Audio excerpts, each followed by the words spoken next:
បានបែងចែកពេលវេលាឲ្យបានត្រឹមត្រូវសម្រាប់ចូលវត្តអារាមធ្វើបុណ្យចែកទាននិងសមាទានរក្សាសិលក្នុងសំបុណ្យពុទ្ធសលទាំងអស់នេះអានិសង្ឃនៃការឲ្យទាននិងផលនៃការឲ្យទាន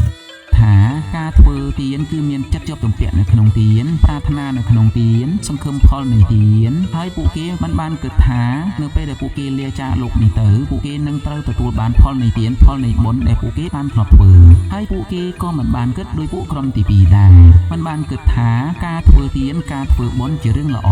ហើយពួកគេក៏មិនបានគិតដោយក្រុមទី3ដែរមិនបានគិតថាការធ្វើទានគឺធ្វើតាមប្រពៃណីពីបុព្វបុរសដូនតាវងត្រកូលដែលបានបន្សល់ទុកមកដែរហើយពួកគេក៏មិនបានគិតដោយក្រុមទី4ដែរមិនបានគិតស្រណោះអាណិតដល់សាមណព្រាហ្មណ៍ដោយគិតថាសាមណព្រាហ្មណ៍មិនមានអាជីពមិនមានមុខរបរមិនមានការងារធ្វើបើអញមិនបរិច្ចាគទានគឺមិនគប្បីហើយពួក